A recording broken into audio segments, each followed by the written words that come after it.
Right, turning to post-colonial sociology, it emerged towards the end of the 20th century, just like feminist sociology, and it was an attempt to bring a sociological perspective into matters of race and ethnicity, especially in the post-colonial context. There are nations in the world which arguably have never been colonised, and so it's difficult to apply a post-colonial perspective to them. But in many other countries of the world, including Australia, Australia was colonised by the British, and so we can talk about a colonial state, which when colonisation was officially over, became a post-colonial state. And post-colonial sociology looks at that moment. What is it like to live as a person who has been colonised within the diaspora or another kind of construct? So this is primarily about race, it must be said. Now, within this idea, there are several key figures. There is Frantz Fanon, who talked about the colonial state in Africa. There's Gayatri Spivak, whose work is entirely about the Indian subcontinent.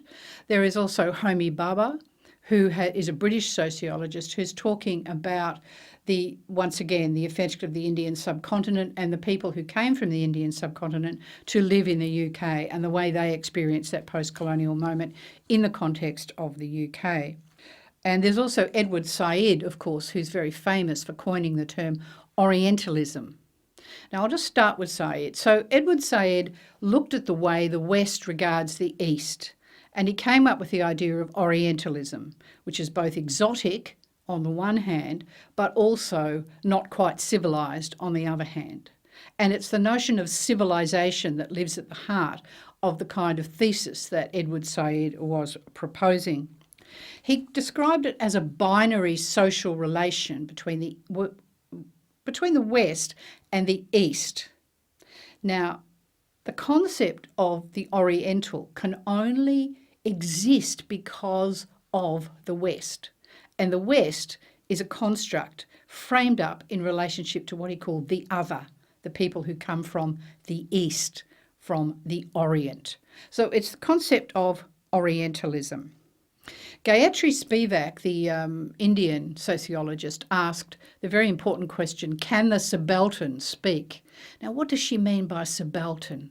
She means a voice that has been silenced within the colonial moment.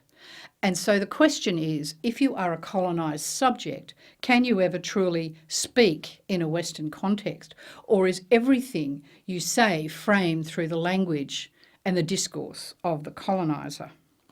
Now, I'll just turn quickly to a more recent development. The African sociologist Achille Mbembe has coined the term Necro Politics, which is another extension, if you like, of post-colonial sociology. And by necropolitics, he means the modern state's right to inflict death, but not just to inflict death as in the death penalty, but to subtly declare a whole lot of people, we don't care if they live or die, preferably die.